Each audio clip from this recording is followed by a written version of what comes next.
Regimento de mercado de volta. A gente continua repercutindo e falando sobre a decisão do ministro Alexandre de Moraes, que restabeleceu a cobrança do IOF, o aumento da cobrança, mas sem a possibilidade de cobrar no risco sacado, aquela operação de crédito entre empresas.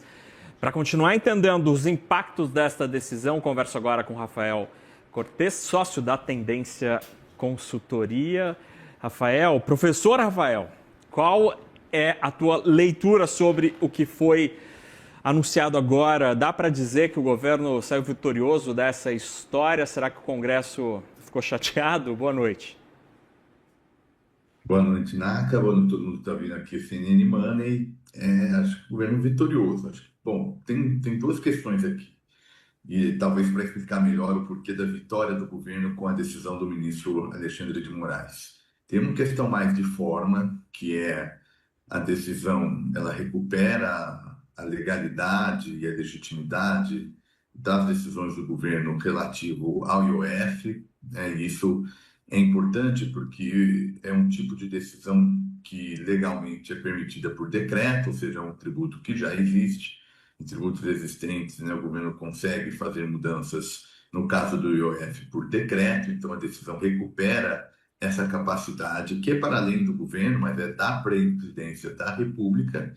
E o segundo ponto é a manutenção da uma parte importante do conteúdo que o decreto do governo trazia para a questão fiscal, aí sobretudo no biênio 25 e 26, ainda que uma parcela dele não tenha sido reconhecido, justamente por não ser uma prerrogativa já prevista em legislação. Então, o governo consegue recuperar um pouco essa força para além dessa questão do IOF especificamente, recupera também uma capacidade de incrementar receitas que é necessária para fechar as contas de forma, não vou dizer tranquila, mas pelo menos na linha do esperado pelo arcabouço fiscal e pelas projeções do governo, pensando nesse biênio 25 e 26.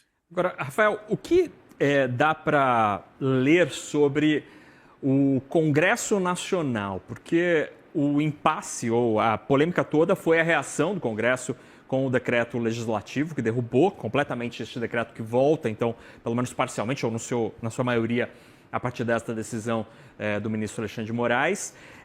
Será que o Congresso ele está contrariado ou, como eu estava conversando mais cedo agora há pouquinho com o Yuri Pita, o Congresso já deu seu recado e talvez para ele já isso seja suficiente?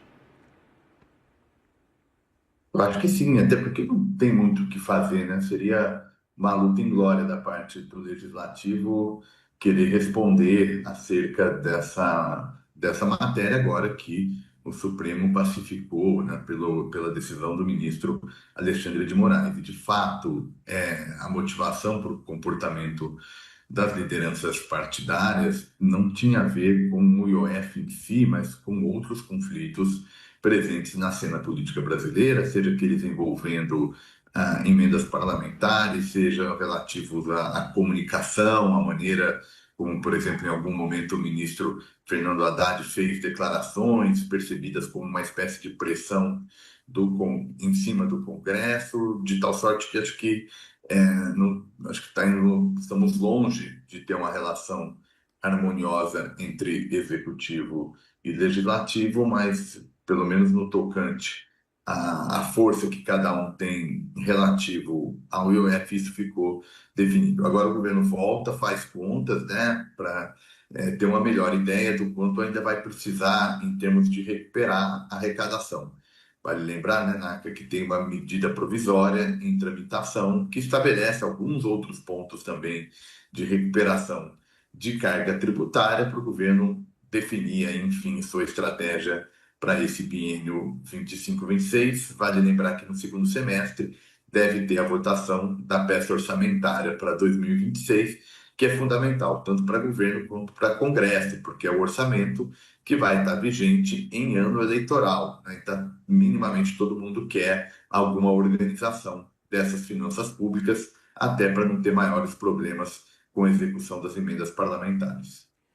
E, Rafael, será que dá para dizer que a gente, diante do que a gente está observando nas últimas horas com Primeiro, o tarifaço, a reação popular, a reação do mundo econômico, a reação, inclusive, do mundo político a tudo isso que está acontecendo lá nos Estados Unidos. E agora esta decisão do ministro Alexandre de Moraes sobre um dos principais focos de tensão na relação entre executivo e legislativo.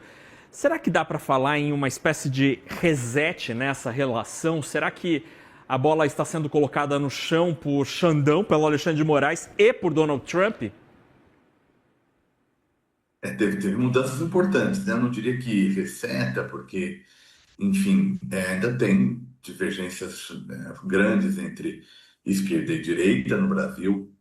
Tem o processo eleitoral, uma parte dos partidos que estão na base aliada devem concorrer contrariamente à campanha de reeleição, né? Há, inclusive, uma pressão por parte de alguns líderes partidários para que ministros eventualmente deixem as suas cadeiras pensando nessa lógica eleitoral. Então, se aproximando de eleição, nunca dá para imaginar que serão relações muito harmoniosas entre executivo e legislativo. Agora, olhando a conjuntura política, ela é de fato mais favorável. Essa balança de poder mais recente migrou de forma mais favorável para o governo. Agora se tem uma figura muito impopular, as pesquisas de opinião pública estão mostrando isso, que é o caso do presidente americano Donald Trump, e não é só uma rejeição à figura do presidente Trump, que é mobilizado, sobretudo, por setores conservadores, em particular o núcleo mais próximo ao ex-presidente Bolsonaro. É uma oposição ao tipo de política que o Trump vem fazendo e que impacta o Brasil.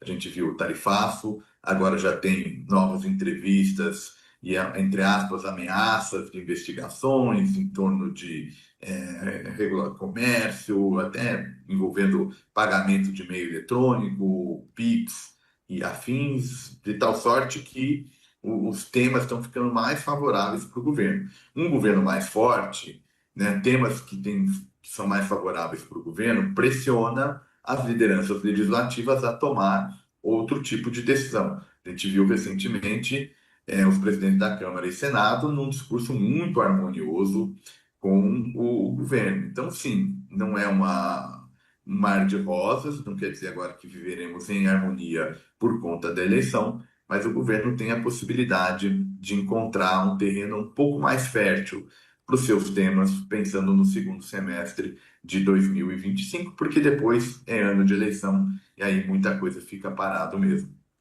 Muito bem, Rafael Cortes, sócio da Tendências Consultoria, professor de Ciência Política, obrigado pela conversa, professor, no calor do fato aqui. Obrigado, boa noite.